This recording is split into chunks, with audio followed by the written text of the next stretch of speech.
أعوذ بالله من الشيطان الرجيم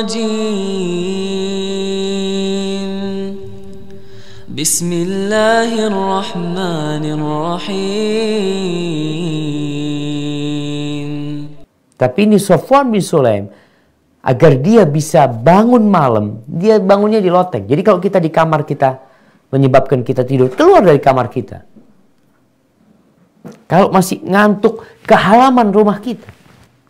Atau di loteng rumah kita. Kita berusaha untuk beribadah.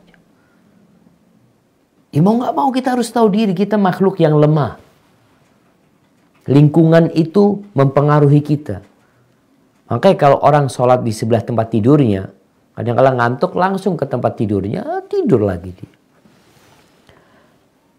Al-Fudail bin Iyad radhiyallahu anhu, ini disebut oleh Imam Az-Zahabi. Dia itu di rumahnya ada musola. Artinya musola tempat dia sholat sunnah di sana, tempat dia ngaji ya. Di situ dia tidur, di musolanya itu dikasih hasir, tikar. Kemudian awal malam dia sholat. Ya beberapa saat. Thumma taghlibuhu aina. Fayulqi nafsahu al-hasir. Terus dia gak kuat, ngantuk. Maka dia merebahkan dirinya bukan di atas kasurnya. Di atas tikarnya.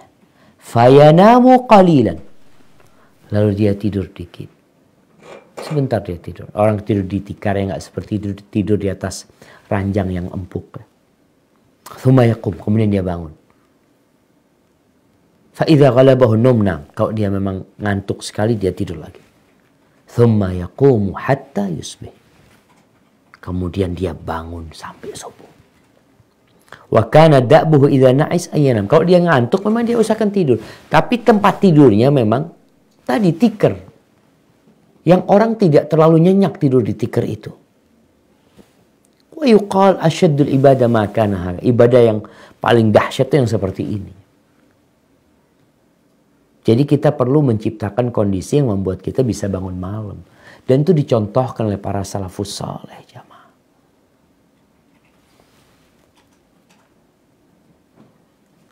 Kemudian kita lihat Hammam ibn al-Harith. Dia berdoa. Apa doanya? Allahumma shfini minan naum bil yasir. Ya Allah, sembuhkan aku dari tidur. Pokoknya cukup dikit lah tidur. Artinya nggak perlu tidur banyak. Artinya dia minta sama Allah supaya dicukupkan dengan tidur sedikit. Kita pernah nggak doa minta sama Allah Azza wa Jalla? Supaya makannya nggak banyak. Supaya tidurnya dikit, ibadahnya yang banyak. Dia minta disembuhkan karena dia tahu tidur ini sudah menjadi kodrat manusia. Tapi dia minta nggak usah banyak-banyak ya Allah. Warzuqni saharan fi ta'atik. Dan berikan rizki kepada aku. Apa rizki yang diminta oleh Al-Harith? Hammam ibn al-Harith ini. Apa rizki yang dia minta? Dia minta rumah. Dia minta bisa jalan-jalan.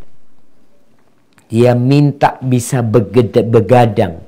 Bisa tidak tidur di malam hari dalam ketaatan kepada Allah Azza wa Jalla. Itu yang dipinta. Pernahkah kita minta jemaah? Minta kepada Allah, ya Allah, agar aku bisa begadang ya Allah dalam ketaatan kepadamu ya Allah. Bisa bangun malam tidur dikit dalam rangka mentaati Allah Azza wa Jalla. Maka fakana la yanamu illa hunaihatan wa huwa qa'id. Allah mengabulkan doanya dia. Akhirnya nih Hammam bin Harith nggak tidur kecuali sedikit dan tidurnya duduk. Karena kalau dia duduk ketiduran, bangun lagi. Nggak seperti kita. Karena kalau tidur malam, udah tidur malam nyambung lagi habis subuh, nyambung lagi habis zuhur, begadang habis maghrib terus begadang, nggak tidur, tapi tidak dalam ketaatan kepada Allah Azza wa Jalla. Al-Imam Zahabi menyebutkan dalam Siyar A'lamin Nubala tentang Tawus. An Dawud bin Ibrahim, Annal Asad, ini ceritanya Dawud bin Ibrahim, bahwasanya ada singa pada suatu malam yang singa ini berada di jalurnya jemaah haji. Kita dulu jemaah haji dulu berangkatnya dari Medina, dari tempat-tempat, dari Irak, dari Kufah. Mereka berjalan kaki atau naik onta. Di jalurnya itu ada singa. yang nggak bergerak di jalan mereka. Diam di sana. Akhirnya orang itu saling numpuk ya karena ketakutan mereka. Falamma kana as-sahar dhahaba anhum. Ketika di waktu akhir malam, waktu sahur itu, singa itu pergi. Subhanallah. Kalau antum membaca sejarah jemaah-jemaah haji yang datang dari berbagai negeri dulu itu, banyak yang tidak pernah pulang kembali. Jemaah haji Irak berangkat, di tengah jalan dirampok, dibunuh. Sampai ada 20.000 orang terbunuh pada waktu itu. Adanya singa itu, Allahu a'lam, semoga ada hikmah di sana. Akhirnya singa itu di waktu sahur pergi singanya. Fanazalu wa namu. Orang-orang akhirnya udah capek ini. Akhirnya mereka singgah, mereka tidur. Wa qama Tawus yusalli. Seorang tabi'in yang bernama Tawus bangun, dia salat. Nggak tidur. Faqala lahu rajulun. Ada seorang lelaki yang berkata kepada Tawus, ala tanam. Kenapa engkau nggak tidur? Lalu Tawus balik bertanya, wahal yanamu ahad as-sahar. Apakah ada orang yang tidur di waktu sahur? Artinya Tawus beranggapan semua orang itu sedang ibadah di waktu sahur itu. Kenapa? Karena keutamaan sahur ini, keutamaan sholat malam di waktu akhir malam ini sangat besar sekali. Doa dikabulkan, minta ampun diampuni, bertobat diterima taubatnya, permintaan dikasih sama Allah Azza wa Jalla. Dalam bayangan Tawus nggak ada orang yang tidur. Kalau ada kesempatan untuk minta, kesempatannya itu hanya waktu ini, siapa yang akan tidur jemaah? Tapi ternyata kita masih tidur. Ada yang bangunnya subuh, telat. Jadi perempuan yang datang bulan, mungkin dia nggak bisa sholat, tapi bukan berarti dia nggak bisa berdoa, nggak bisa memohon, nggak bisa berzikir. Bisa dia melakukan itu. Ahmad bin Harb, Masya Allah, disebutkan oleh Imam Dhahabi wa Ahmad bin salah seorang ulama dari kalangan salafus saleh. Dia itu lewat di kalangan anak-anak lagi main-main. Lalu anak-anak lagi main ini mengatakan, amsiku, diam semuanya. Fa inna hadha Ahmad bin Harb alladzi la yanamul lail. Mereka mengatakan, nih Ahmad bin Harb, orang yang tidak pernah tidur malam. Nggak pernah tidur. Itu Ahmad pegang jenggotnya. Lalu dia berkata kepada dirinya, as-sibyanu yahabunak wa anta tanam. Itu anak-anak takut kepadamu padahal kau tidur. Kau tidur. Fa'ahyal lil ba'dhalika hatta mat. Setelah dia dengar anak-anak katakan itu, akhirnya dia bangun malam dan gak tidur lagi di malam hari. Kenapa? Karena dia tidak ingin dipuji oleh orang-orang dengan amalan yang tidak dia kerjakan. Anak-anak mengatakan yang bangun malam nih, gak pernah tidur nih. Lalu ternyata dia tidak melakukan itu. Maka akhirnya dia ingin menjaga pujian itu agar tidak jadi dusta dan bukan omongan belaka. Al-Imam Ahmad bin Hanbal, imamu ahli sunnah wal jamaah. Bagaimana sih beliau? Abdullah bin Ahmad, anaknya Imam Ahmad, menceritakan tentang ayahnya. Kana abi yakra'u kulla yaumin sab'an. Ayahku itu setiap hari baca 7, mungkin 7 juz ya, tiap hari. Wa kana yanamu naumatan khafifatan ba'dal isya. Biasanya ayahku itu habis isya tidur, khafif, tidur ringannya. Thumma yaqumu ila sabah yusalli wa yad'u. Kemudian sampai pagi beliau itu sholat, bangun dan berdoa. Sadaqallahul azim. Ketika Allah mengatakan, dan semua ucapan Allah itu benar. Ketika Allah mengatakan, innama yakhshallaha min ibadihil ulama. Yang takut kepada Allah di antara hamba-hambanya itu hanya para ulama. Al-ulama. Mereka yang takut kepada Allah Azza wa Jalla. Ini Ibn Atha. Subhanallah. Al-Imam Dhahabi menyebutkan tentang Ibn Atha. Az-Zahid. Al-Abid. Seorang yang zuhud, yang ahli ibadah, yang taat kepada Allah Azza wa Jal, diceritakan kana lahu fi kulli yaumin khatmah. Ini Imam Dhahabi menyebutkan bahwasanya Atha ini tiap hari menghatamkan 1 kali Al-Quran Karim. Wa fi Ramadan tis'una khatmah. Dan di bulan Ramadan dia menghatamkan 90 kali. Allahu Akbar.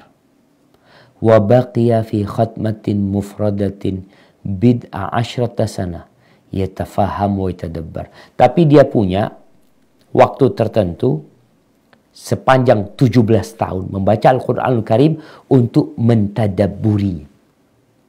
Jadi baca biasa dia tiap hari, tapi dia punya bacaan untuk mentadabburi Al-Quran selama 17 tahun. Baru hatam. Yatafaham wa yatadabbar. Untuk memahami dan memaknai Al-Quranul Karim. Wa qala Husain bin Khaqan, kata Imam Dhahabi, Husain bin Khaqan mengatakan tentang Atha, kana yanamu fil yaumi wal laila sa'atain. Dia tidur sehari semalam itu cukup 2 jam. Allahu Akbar jemaah. Kita 5 jam nggak cukup. Tambah lagi 1 jam. Tambah lagi 1 jam. Sudah tidur banyak, ngobrol banyak, main banyak, makan banyak, ibadah sedikit. Allahumma arhamna ya Allah. Nah, ini Imam Dhahabi menceritakan tentang Atiyah bin Sa'id bin Abdullah. Al-Imam Al-Hafidh, seorang imam yang hafal banyak hadis. Qala Khatib Al-Baghdadi mengatakan tentang dia, wa kana zahidan. Ini Atiyah ini orang yang zuhud. La yada'u jambahu ila al-ard. Dia hampir enggak pernah rebahan. Innama yanamu muhtabian. Kalau dia tidur tuh dia tidur duduk sambil diikat kakinya. Wallahi syama. Ada orang terlalu berlebihan, Ustaz. Nggak ada yang berlebihan.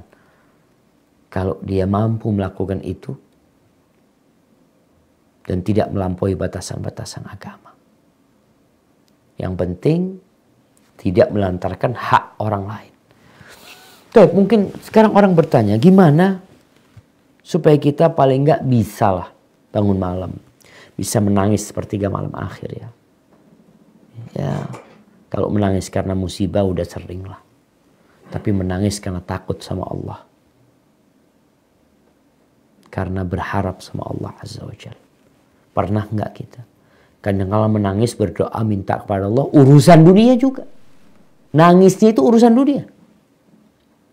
Mohon dengan sungguh supaya urusan dunia selesai. Boleh, boleh. Tapi kapan kita menangis karena minta akhirat sama Allah Azza wa Jalla. Minta diampuni dosanya sampai menangis. Para ulama memberikan arahan agar kita bisa bangun malam.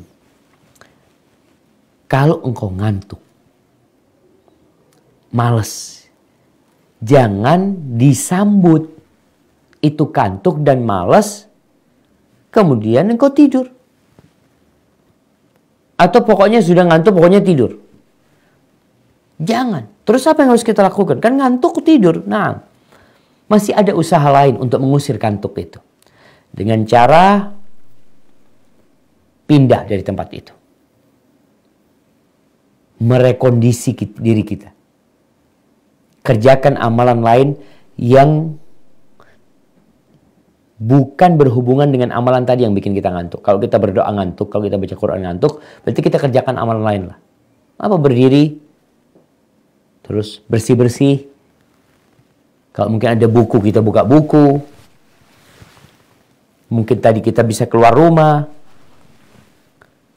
Dengan cara itu, ngantuk dan malas itu, ya kalau ibarat awan yang gelap gulita, tahu-tahu dia akan terburai. Jadi terang kembali. Insya Allah kita bisa untuk kembali beribadah kepada Allah Azza wa Jalla. Tapi kalau setiap ngantuk itu datang, kemudian kita menidurkan, akhirnya yang akan terjadi setiap ngantuk datang kita akan tidur. Dan tidur itu akan menjadi kebiasaan kita. Ya kalau sudah jadi kebiasaan kita nggak akan bisa merubahnya. Tapi bagaimana sekarang kita rubah? Kita biasakan. Ngantuk berdiri, jalan. Memang kita pokoknya anak tiap hari bangun jam 3. Jam 3 anak mau bangun tiap hari. Setengah 3 anak mau bangun. Sudah, ngantuk, nggak tahan. Mungkin kita nggak langsung sholat. Ambil wudhu atau apa. Apa yang bisa kita kerjakan? Ibu-ibu mungkin ke dapurnya, masak sesuatu. Pokoknya ngantuknya hilang. Karena anak bisa lihat ya, ketika Ramadan, di waktu sahur tuh nggak ngantuk anak-anak kadang-kala. Bapak ibunya nggak ngantuk. Seger dia itu. Tapi untuk apa? Untuk makan. Untuk makan sahur. Maka sekarang kondisikan diri kita untuk mengusir ngantuk itu dengan kebiasaan. Hanya butuh pembiasaan. Mungkin 2 pekan, 3 bulan, 3 pekan, sebulan, 2 bulan selesai. Kita akan bangun dan kita tidak akan ngantuk lagi. Karena sudah terbiasa. Seperti kita lihat orang-orang yang bekerja di pasar ya. Yang nggak tahu lah di Australia atau di Malaysia, tapi di Indonesia kita lihat teman-teman yang buka pasar ya, buka toko di pasar jam 3 malam itu rame pasar ini. Seperti siang, habis subuh pasarnya sepi. Karena sudah selesai orang pada belanja. Maka kita sebagai seorang mukmin, kalau ingin masuk surga, maka berusaha untuk qiyamul lail. Kalau ingin kehormatan, kalau ingin kemuliaan, kalau ingin kejayaan, kata Jibril berpesan kepada Nabi SAW, wa'lam anna syarafal mu'min qiyamahu bil-lail. Anna syarafal mu'min qiyamuhu bil-lail. Ketahuilah bahwasanya kehormatan seorang mukmin itu adalah bangun malamnya dia. Hadza wallahu a'lam bissawab. Itu yang bisa kita kaji pada kesempatan kali ini. Mungkin kita masuk ke sesi tanya jawab. Nah, tafadhol.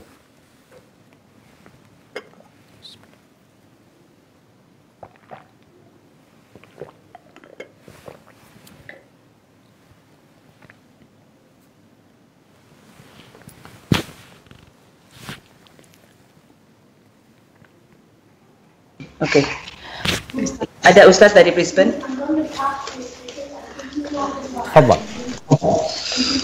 Assalamualaikum. Waalaikumsalam warahmatullah. Ya, saya mau bertanya, saya pernah mendengar kalau misalnya kita sudah mulai malas untuk sholat tahajud itu karena dosa-dosa kita. Apakah itu benar? Terus yang kedua pertanyaannya tentang sholat. Jadi kalau yang saya pahami bahwa kita mengikuti cara Rasulullah SAW sholat seperti yang Rasulullah dapat pada saat Isra Mi'raj.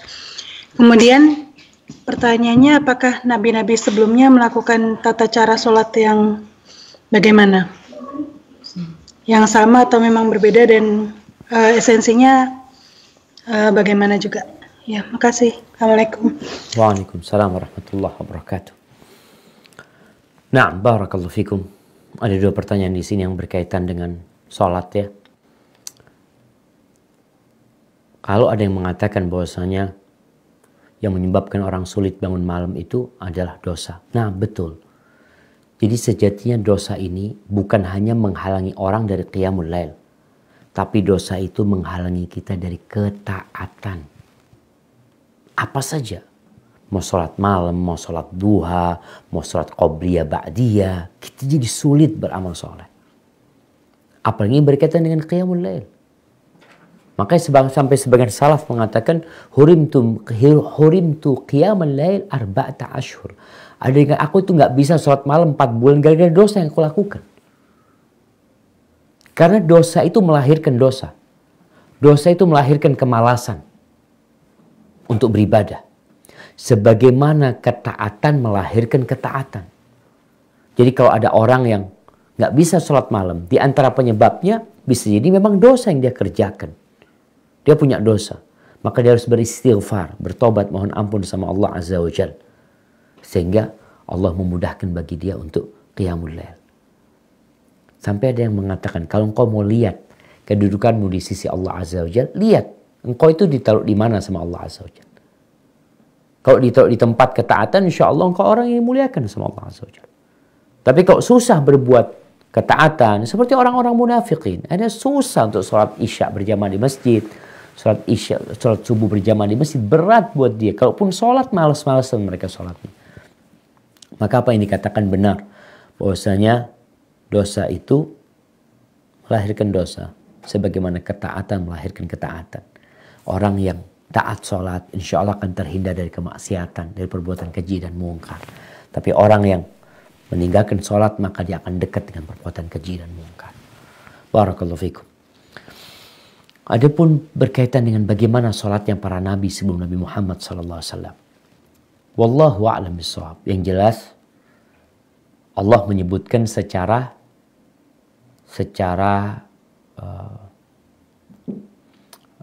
global. Sholat mereka ada berdirinya. Bagaimana Nabi Zakaria ketika sholat ya di mihrab, beliau berdiri. Bagaimana Allah perintahkan untuk sujud, bagaimana ruku dengan orang-orang yang ruku. Tapi rukunya berapa kali, sujudnya berapa kali, duduknya berapa kali. Wallahu a'lam bishawab. Ana tidak pernah membaca tentang hal itu. Tapi yang jelas mereka ada bacaannya. Yang dibaca tentunya mereka tidak baca Al-Fatihah seperti kita baca Al-Fatihah.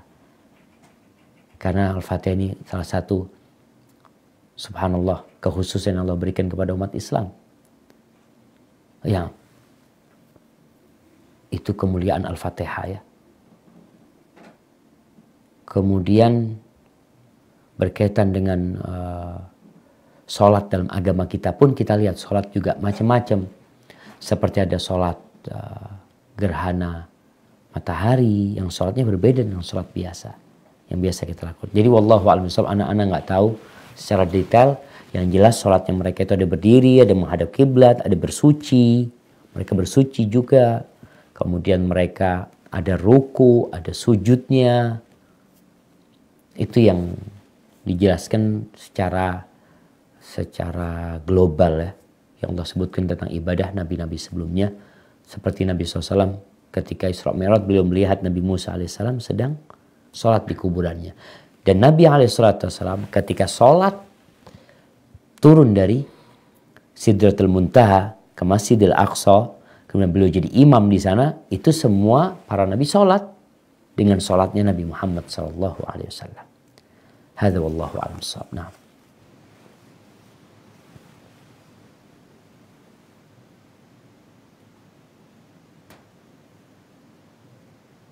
Tafadhal. Ada. Oke, sebentar. KL nggak ada ya? Yang dari Kuala Lumpur ada nggak? Kalau Suaranya nggak masuk juga.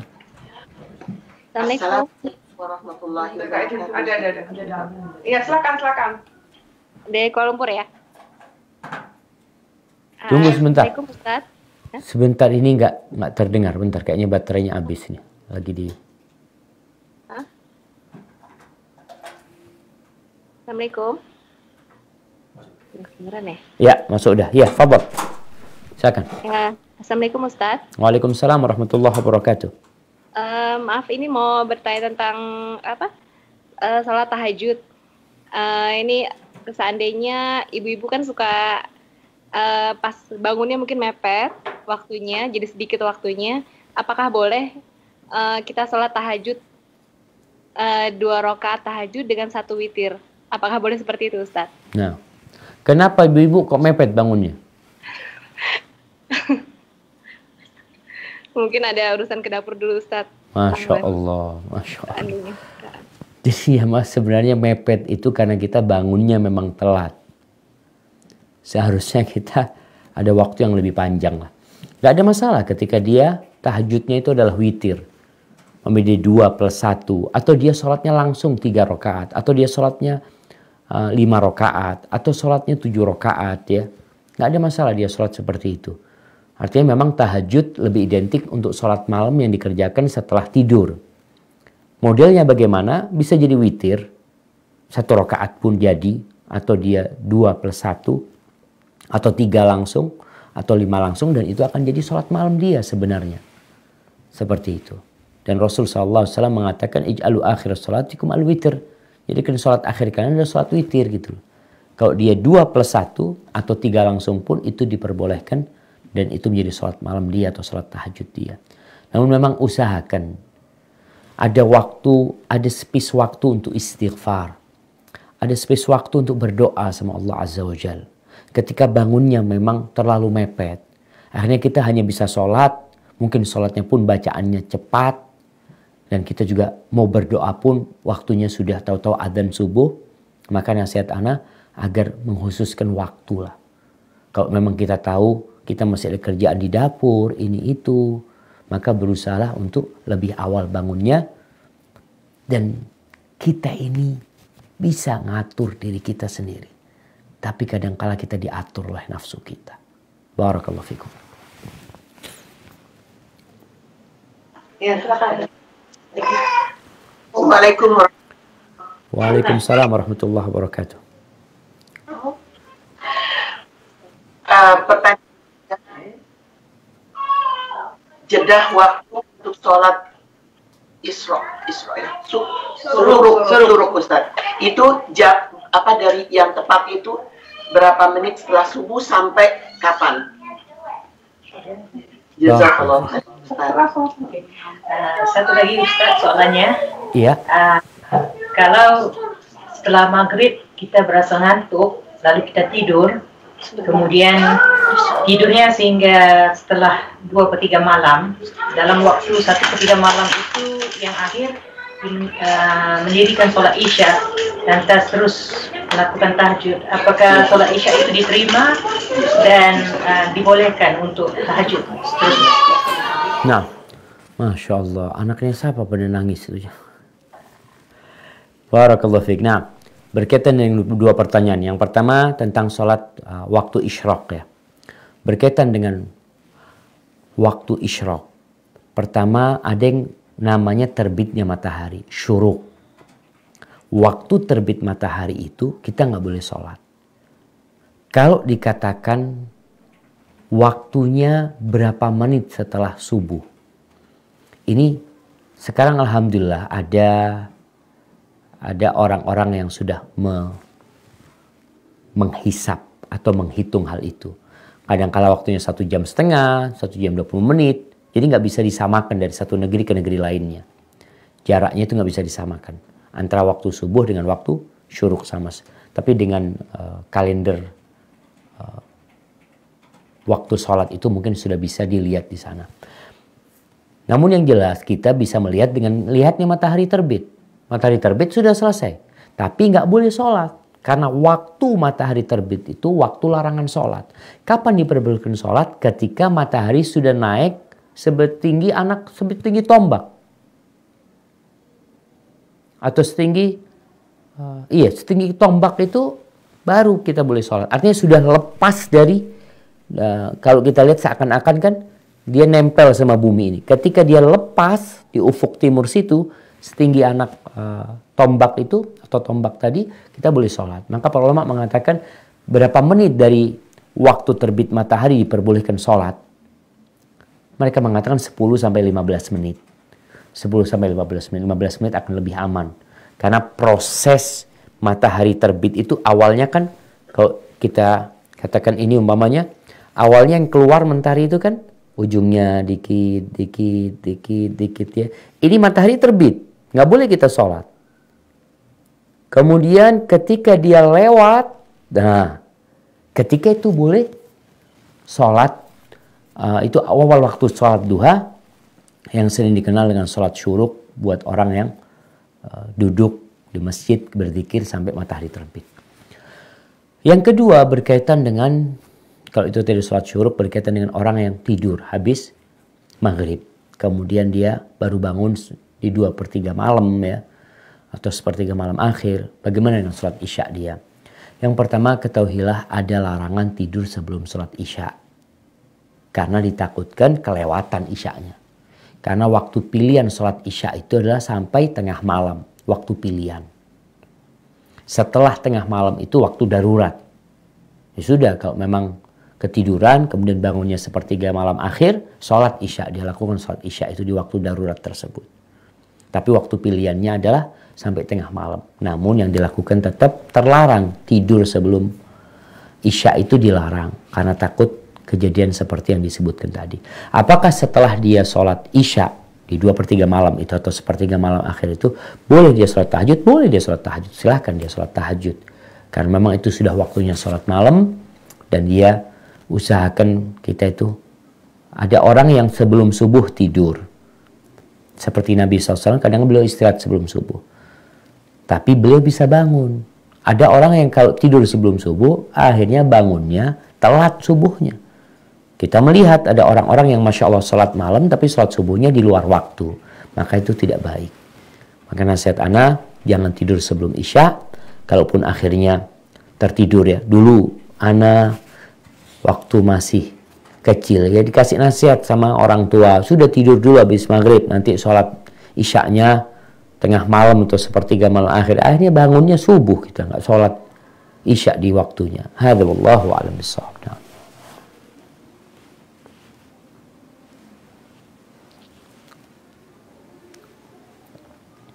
Nah, tafadhal. Sydney ada pertanyaan nggak ini Sydney? Ada ya, ada. Ya. Assalamualaikum warahmatullahi wabarakatuh, Ustaz. Waalaikumsalam warahmatullahi wabarakatuh. Hubungan dengan sholat tahajud itu yang lebih afdol antara jam 2 apa jam 4 pagi yang lebih afdol, Ustaz? Iya. Iya, berkaitan dengan mana yang lebih afdol untuk sholat tahajud. Yang pertama kita harus tahu pembagian malam ini. Bagaimana membagi malam? Karena Anda tidak bisa tentukan dengan jam 2 atau jam 4. Di sebagian tempat itu jam 4 kurang seperempat itu sudah azan subuh. Pernah di Riyadh, Anda di sana jam 3 seperempat itu sudah azan subuh. Jadi penentuannya tidak bisa dengan jam. Tapi Anda akan memberikan kunci untuk menghitungnya. Menghitung malam itu dengan terbenamnya matahari dan terbitnya fajar. Kalau matahari terbenam jam 6 pagi, fajar terbit jam 4. Sekarang kayak di Indonesia, ya di Jember ini jam 4 seperempat lah. Kita anggap jam 4, jam 6 tenggelam, jam 4 terbit fajar itu. Dihitung, jam 6 ke 12, 6 jam. Jam 12 ke 4, 4 jam. Berarti 10 jam. Malamnya 10 jam. Tinggal malamnya dibagi 3. Sepertiga malam pertama, ya anggaplah 3 jam setengah.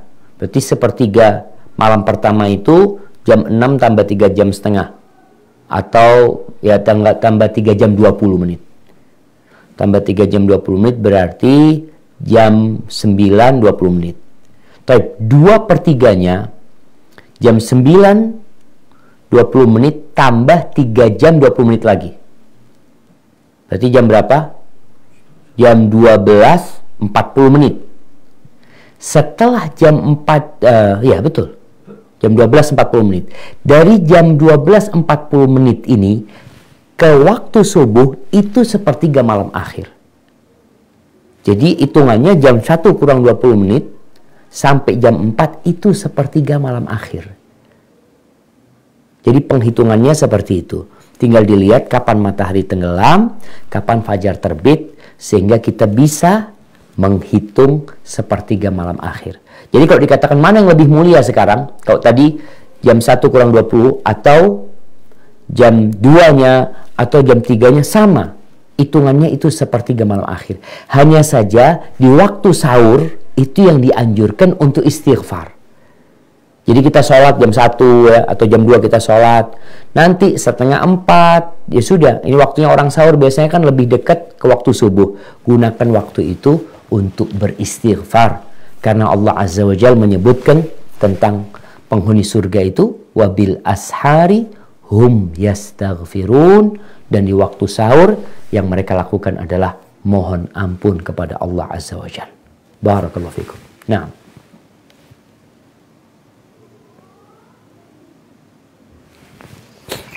Satu lagi. Assalamualaikum Ustaz. Waalaikumsalam warahmatullahi wabarakatuh.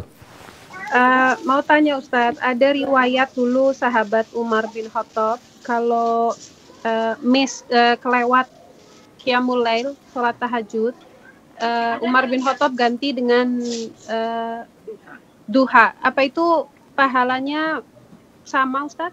Masya Allah. Nah, barakallahu fiik. Ya, buat orang-orang yang rutin Qiyamul Lail. Ketika dia tidak Qiyamul Lail, karena sakit, karena capek, atau karena ketiduran, maka memang menggantikan di waktu duha. Dan itu pernah dilakukan Rasul sallallahu alaihi wasallam. Beliau menggantikan bukan 11 rakaat, menggantikannya 12 rakaat. Karena sholat siang hari itu nggak ganjil tapi genap. Kalau pertanyaannya, apakah pahalanya sama? Wallahu a'lam bishawab ya. Kalau bicara pahala, karena kalau jumlah sholatnya mungkin bisa dikatakan sama, bahkan lebih. Tapi kehilangan waktu mulianya. Sepertiga malam akhir itu nggak bisa digantikan di waktu duha. Yang bisa digantikan itu hanya ibadah sholatnya. Tapi waktunya tidak tergantikan. Jadi kalau pahala sholatnya, ya mungkin nggak sama ya. Karena dia kehilangan waktu mulia, tapi paling tidak dia tetap melaksanakan sholat yang rutin biasa dia kerjakan. Karena Rasul SAW kalau biasa mengerjakan satu ibadah, biasanya beliau tidak akan pernah meninggalkannya. Kalau beliau kelupaan atau ketiduran, maka beliau akan mengqadha'nya seperti itu. Jadi jangan bicara pahala lagi sekarang, tapi bicara bagaimana kita mendawamkan ibadah yang kita kerjakan, ya pahalanya semoga Allah Azza wa Jal yang melipat gandakan. Karena bisa jadi yang 1 rakaat itu nilainya lebih daripada 100 rakaat. Kalau Allah berkehendak dan ketika kita melaksanakannya penuh dengan kekhusyuan. Hadza wallahu a'lam.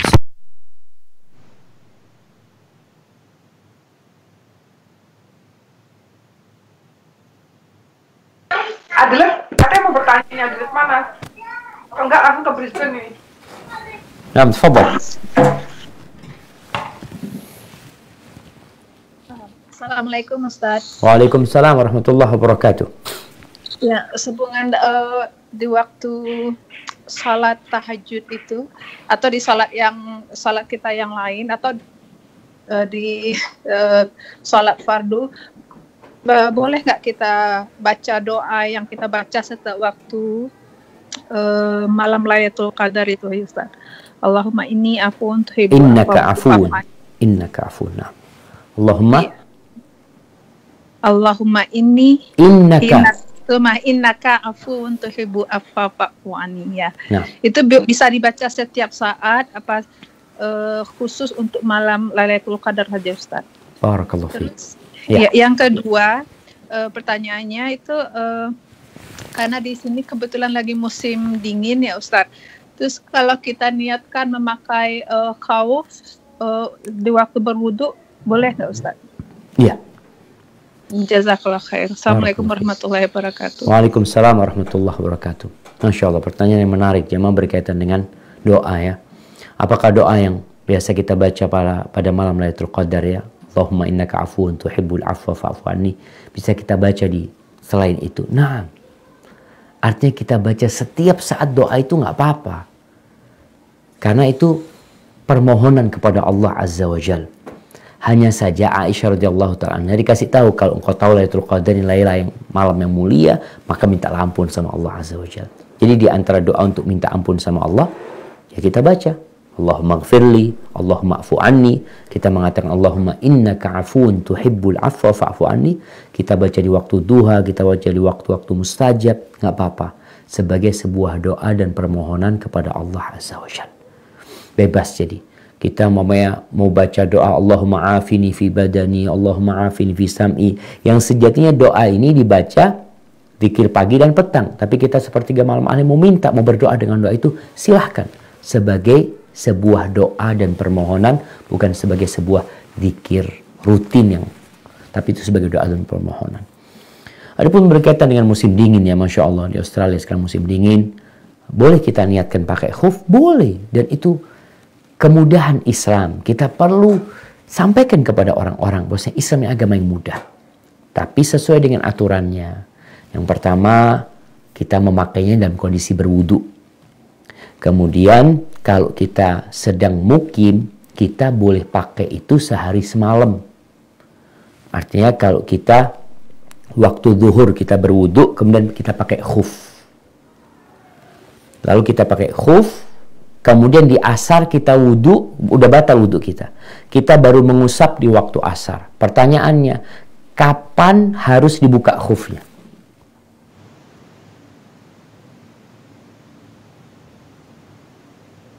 Nah,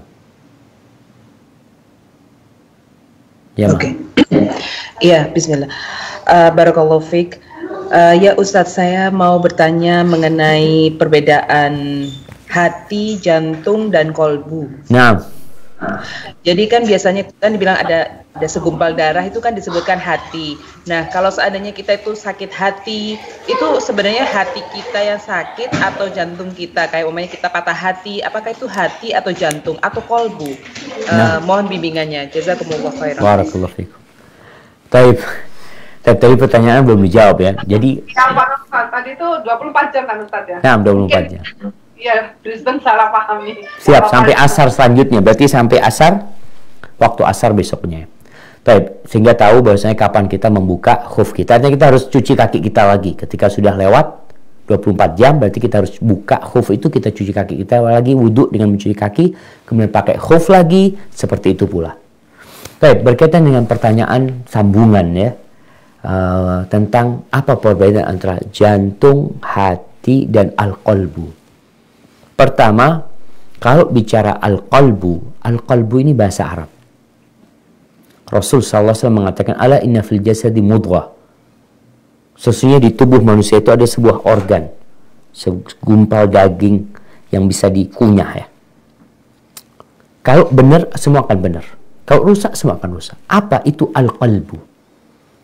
Ketika Nabi SAW menunjukkan di mana letak takwa, beliau mengatakan, menunjukkan kepada bagian kiri dadanya. At-taqwa hahuna, at-taqwa hahuna, at-taqwa hahuna. Takwa itu di sini, saya menunjukkan kepada jantungnya. Jadi kepada qalbu. Qalbu ini bahasa Indonesia adalah jantung kita. Bahasa Inggrisnya heart. Bahasa Inggrisnya heart. Orang kalau sakit hati, bahasa Inggrisnya apa? Iya, jamaah. Broken. Apa? Heartbroken. Sakit hati Ustaz. Apa? Broken heart. Broken heart. Baik. Broken heart ini sakit jantung apa sakit hati? Sakit hati. Heart itu jantung apa hati? Nah, makanya Ustaz. Nah, jadi sebenarnya, makanya ulama kadang-kala ketika hendak menjelaskan hati, karena hati ini bahasa Indonesia, kita tahu kita punya hati yang disebut liver. Tapi ketika bicara hati dalam dunia mental, yang dimaksud dengan hati adalah jantung. Organnya itu adalah jantung. Makanya kadang-kala para ulama untuk memberikan penjelasan tentang jantung ini disebutkan al-qalbu as-sanubari. Terjemahannya hati sanubari. Hati sanubari ini, sanubar, ini orang-orang Australia insya Allah tahu. Sanubar itu, pohon sanubar itu pohon pinus yang milik buah seperti jantung, ada bunganya seperti jantung. Hati sanubari itu maksudnya adalah jantung kita, bukan hati yang disebut liver.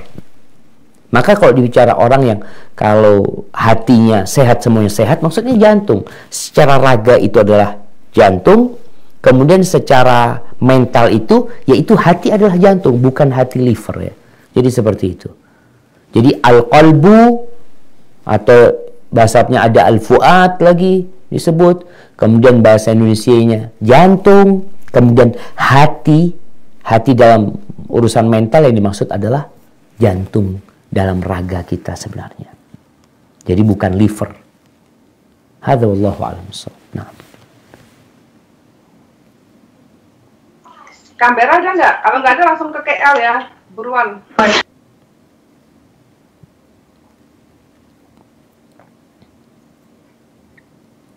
Oke, KL nggak ada. Oke, sekarang tepat aja. Siapa yang dulu patahnya? Ayo, monggo. Ayo, silakan. Assalamualaikum warahmatullahi wabarakatuh. Waalaikumsalam warahmatullahi wabarakatuh.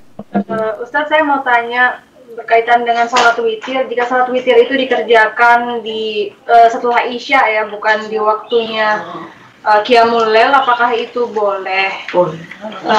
Karena dengar riwayat yang katanya Umar bin Khattab sering mengerjakan sholat witir itu di waktu Isya, karena dia takut dia tidak bisa terbangun, takut dia nggak bangun di waktu qiyamul lail itu, seperti itu.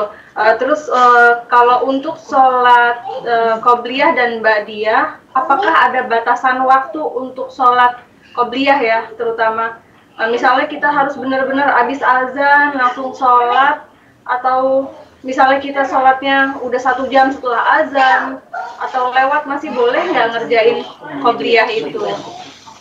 Nah, baik, barakallahu fiik ya.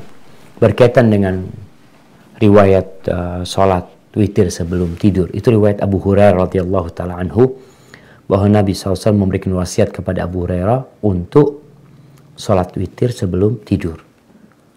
Jadi takut nggak bangun di malam harinya. Maka buat orang-orang yang memang berat untuk dia bangun di malam hari, maka dia sholat witirnya sebelum tidur. Kemudian kalau dia biasa bangun di malam akhir, maka witirnya ditunda, karena yang lebih utama adalah ditutup sholat malam dengan witir di sepertiga malam akhir. Tapi kalau dia sudah sholat witir sebelum tidur ya, kemudian di malam hari terjaga bangun, ya dia silahkan sholat tahajud tanpa ditutup dengan witir, karena dia sudah sholat witir di awal waktu. Barakallahu fikum. Adapun berkaitan dengan sholat qobliyah dan ba'diyah, apakah ada batasan waktu? Nah, batasan waktu sholat qobliyah adalah sholat itu sendiri. Sholat itu sendiri. Jadi kalau umpamanya ibu-ibu di rumah, sholat duhurnya jam 1, umpamanya azan jam 12, dia baru sholat duhur jam 1. Maka dia selama belum sholat duhur, diperbolehkan sholat qobliyah. Karena artinya qobliyah ini sholat sebelum sholat fardu. Jadi qobliyah duhur berarti sholat sebelum sholat duhur. Kalau sholat duhurnya 1:30 umpamanya, maka dia ada waktu. Selama dia belum sholat duhur, maka dia punya waktu untuk sholat qobliyah. Adapun waktu ba'diyah, maka dengan masuknya waktu sholat berikutnya. Itu, umpamanya ana sholat asar di Jember ini sekarang jam 3. Ya, anggap jam 3 lah. Kemudian sholat duhurnya 1:30. Ada perempuan sholat qobliyah jam 1. Dia sholat duhur jam 1:05, dia sholat qobliyah jam 1. Kemudian dia sholat duhur. Kemudian ba'diyahnya dia sholat jam 2. Atau ba'diyahnya 2:30 sebelum waktu asar. Boleh. Jadi batasan waktu qobliyah itu adalah sholat fardu itu. Adapun batasan ba'diyah adalah sholat fardu yang selanjutnya. Seperti itu. Hadza wallahu a'lam bishawab. Ada pertanyaan terakhir?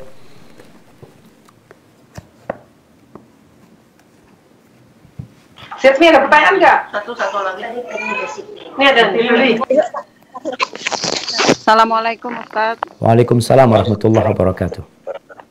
Ini di luar tema Ustaz, mau tanya, kalau kita mau puasa sunnah atau membayar hutang, seumpama kita pas ini setelah kita dapat menstruasi ya Ustaz, kebetulan pas harinya hari Jumat, kita puasanya tinggal 1 hari, itu kita bayarnya Jumat aja atau harus digabung ke Sabtu atau emang harus Kamis sama Jumat?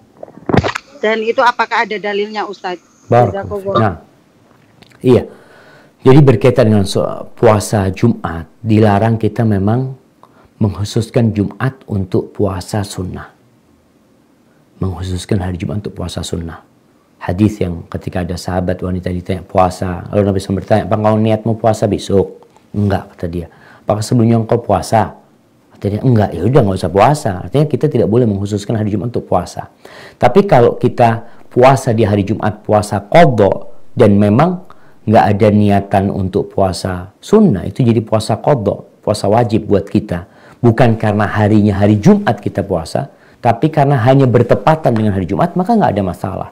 Jadi larangan itu adalah mengkhususkan hari Jumat untuk puasa sunnah pada waktu itu.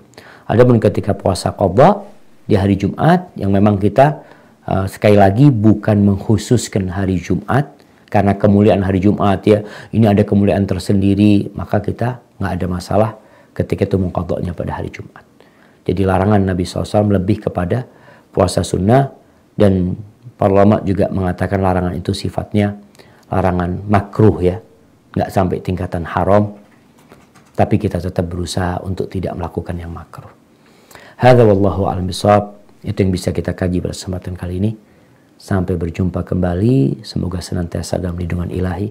Wassalamualaikum warahmatullahi wabarakatuh.